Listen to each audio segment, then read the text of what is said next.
Senhor presidente, ontem foi um dia especial na minha vida como senador. Foi um dia especial na história do Senado. E acho que inauguramos, na intenção que temos, uma agenda que visa melhor preparar o Brasil para enfrentar esses tempos de crescimento de violência que choca todos nós, que tira a vida de pessoas, que amedronta as famílias e que faz nós refletirmos que sociedade é essa que nós fazemos parte? Que país é esse pacífico que não faz guerra com ninguém, que faz a pior delas, que é consigo mesmo? 62 mil assassinatos no ano passado.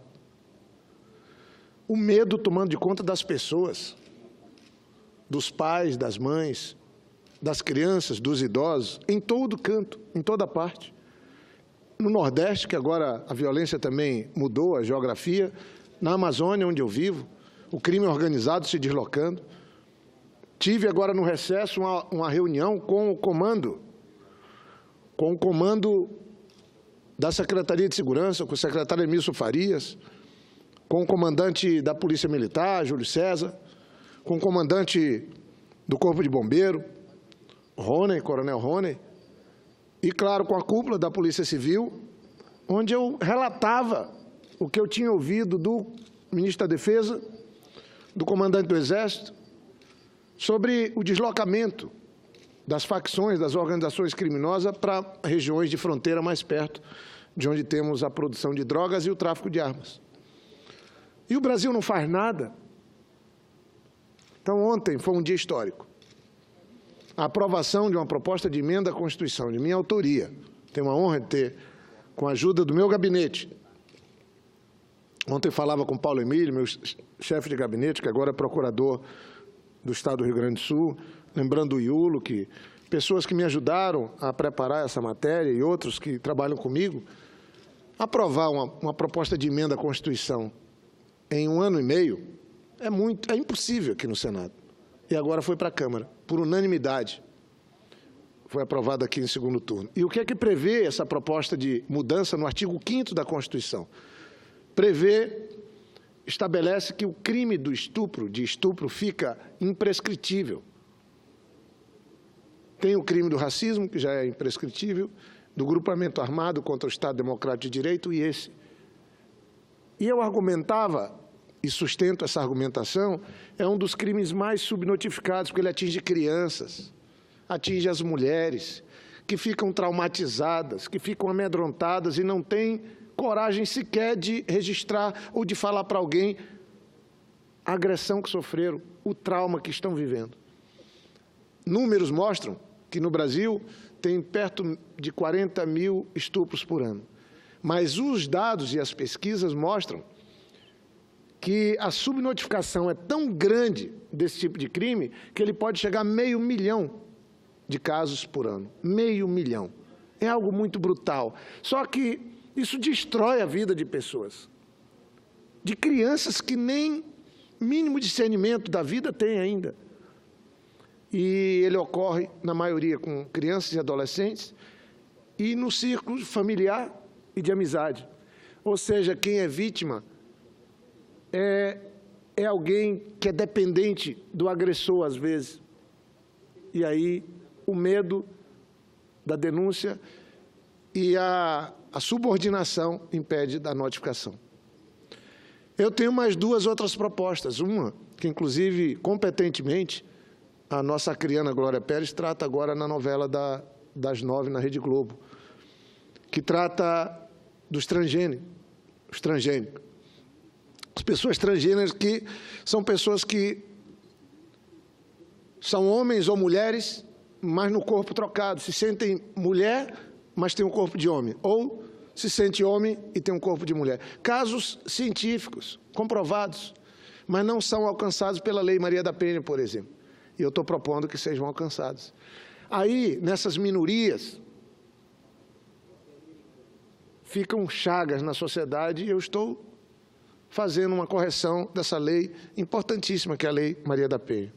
Tem uma outra proposta que eu espero o presidente Eunício possa incorporar num conjunto de normas que nós vamos votar aqui para endurecer, para aperfeiçoar a legislação de combate à violência, que é uma proposta que obriga a autoridade de saúde a notificar a autoridade policial quando ele receber num pronto-socorro, numa unidade básica de saúde, uma pessoa que, de alguma maneira, fica evidente que aquilo pode ter sido o resultado de agressão. Não é dedo duro. A proposta que eu estou oferecendo é uma iniciativa, inclusive, do Centro de Atenção às Vítimas, no Ministério Público Estadual do Acre, conversando com a doutora Patrícia Rego e com as pessoas que trabalham, eles me sugeriram, e eu estou transformando em legislação. Por quê? Porque, veja bem, como é que às vezes vem o crime? Começa-se uma agressão, senador, presidente Dário. Agride uma vez, 2 vezes, 3 vezes, depois mata. Então, nós vamos nos antecipar. Houve agressão, vai lá.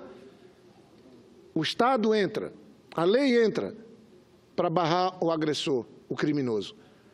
Essa questão do estupro, veja só, qual é o efeito da lei? Prender idosos, pessoas depois de... Não é a intenção essa.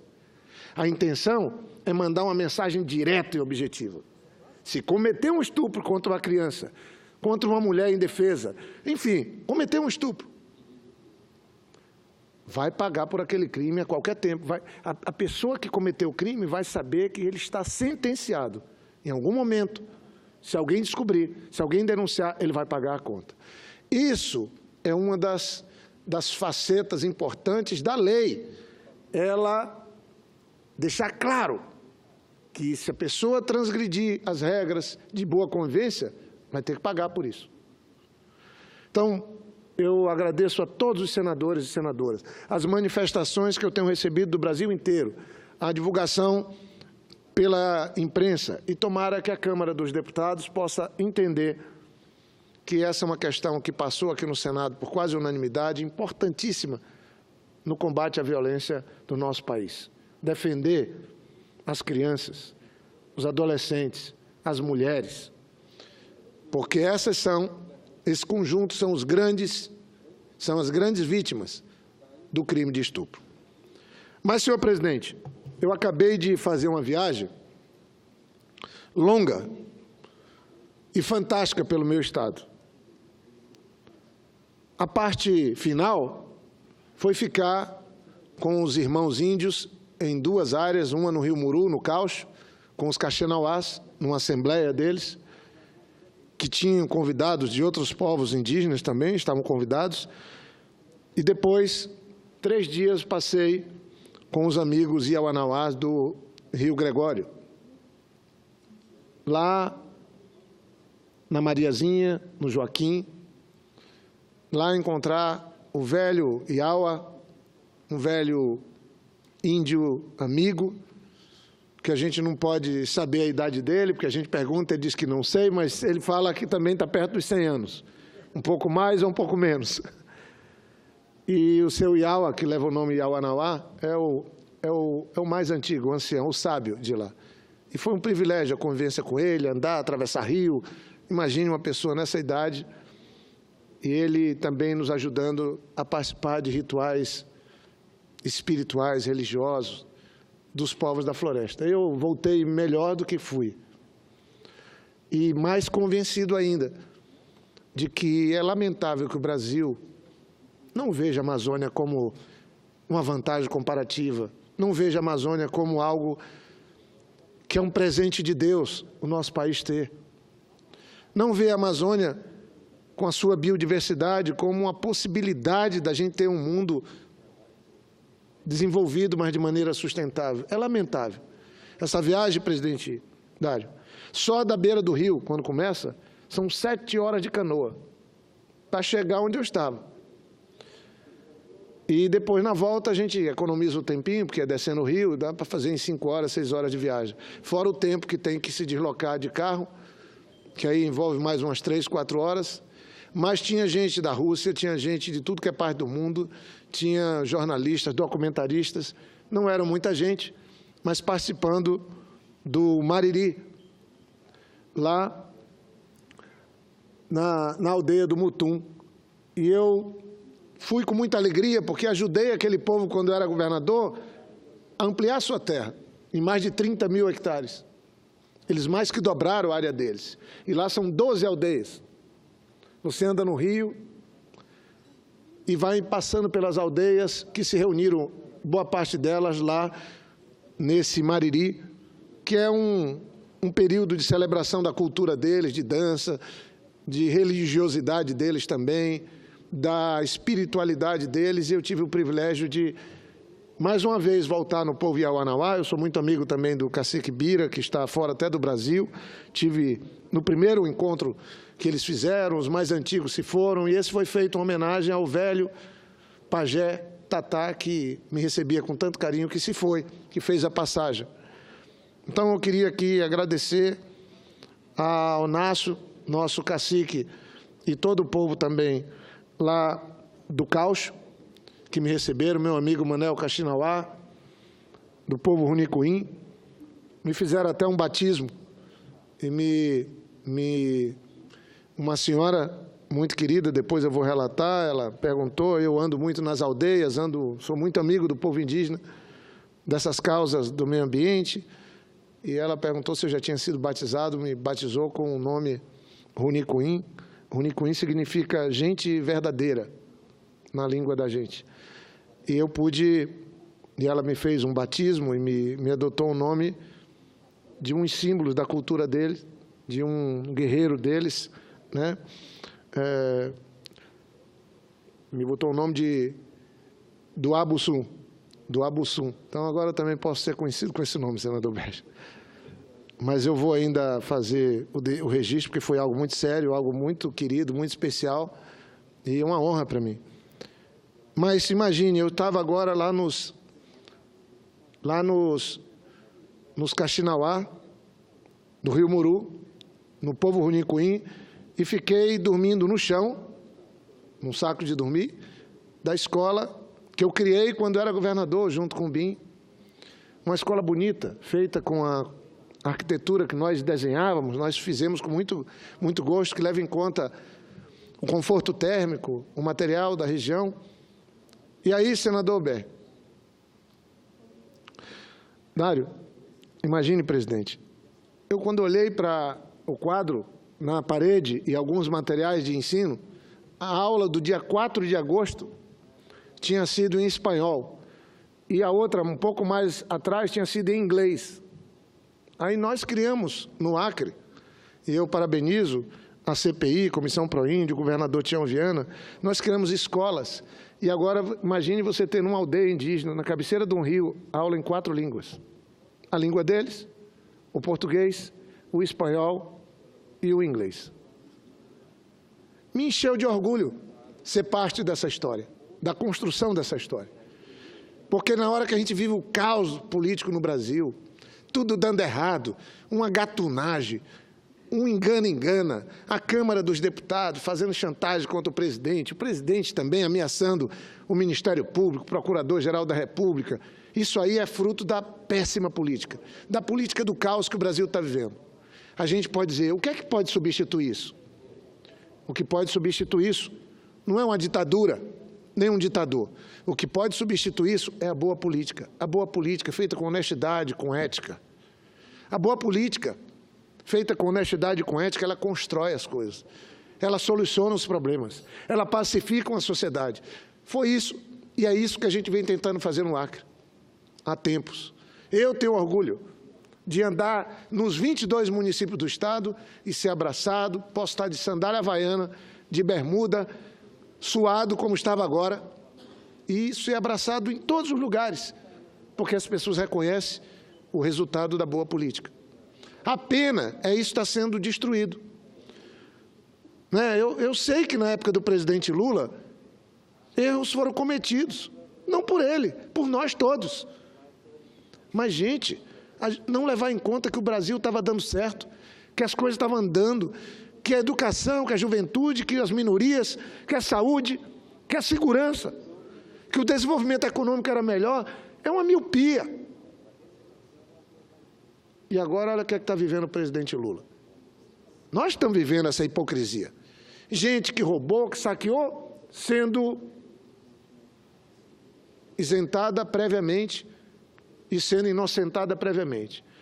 E gente que não cometeu crime, que não roubou, sendo execrada e condenada também previamente. Essa é uma insensatez terrível, tempos horríveis que a má política, a política do caos, da corrupção, da falta de ética, que está no comando do país hoje, é essa política. E para ela só tem um remédio, a boa política. Eu concordo quando eu vejo a população indignada, com raiva de todos nós. É um direito das pessoas. Vão acreditar em quem? A única ponderação que eu faço é que cuidado com aqueles que são egoístas. É o egoísmo, a falta de solidariedade, o ódio que está empurrando o Brasil para o caos. Onde uns não aceitam que a gente estenda a mão e ajude os outros. O que eu vi agora na aldeia é isso. É a parte boa. Onde as coisas vão dando certo. Onde nós temos agora muitas crianças, senador presidente Dário, nas aldeias. Agora vamos ter que fazer mais escolas. E os nossos índios estavam diminuindo sua população, com os idosos morrendo, poucos jovens e menos crianças ainda. Agora são muitas crianças, muitos jovens, e foi isso que eu vi nas duas aldeias que visitei. Eu visitei mais de duas, mas onde eu fiquei, onde eu pernoitei. E é bom ir, eu gosto de ir para a Amazônia e ficar lá, porque eu falo sempre que nossa cabeça está onde estão os nossos pés. Se a gente não vai lá, a gente não vive, a gente não pensa, não reflete. Indo lá, eu fiz reuniões com as lideranças, conversei com eles e volto com mais autoridade para vir à tribuna do Senado para me posicionar. Então, do fundo do coração, eu queria agradecer os que me acolheram. Foi uma viagem dura, difícil. Saí de Brasília direto para a estrada, mas eu fiz também, e aí eu vou encerrar fazendo duas referências a algo da infraestrutura do Acre, que me preocupa muito. Uma é a situação da travessia para o Acre no Rio Madeira, em Rondônia. A ponte do Rio Madeira, iniciada no final do governo da presidente Dilma, que nós tanto lutamos, a obra parou no governo Temer. Eu tenho audiência no DENIT hoje, e o governador Tião Viana está convocando uma reunião no Ministério da Integração, que eu participarei também, com 4 ministérios, porque o Acre pode ficar isolado.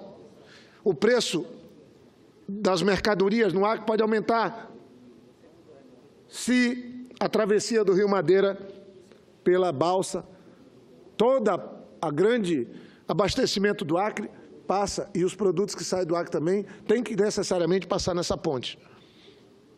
E veja a situação, senador Dário. Onde eu fui, 1 litro de gasolina, agora no governo Temer, está custando R$ 8,00. R$ 6,00 é normal. Isso é um abuso, é um absurdo. Nós temos brasileiro que tem que pagar para ser brasileiro. E principalmente aqueles que cuidam do nosso país nas áreas de fronteira. É por isso que eu não vou calar como senador. Eu trabalhei muito como prefeito, sem falsa modéstia, como governador, mas eu não posso calar diante disso.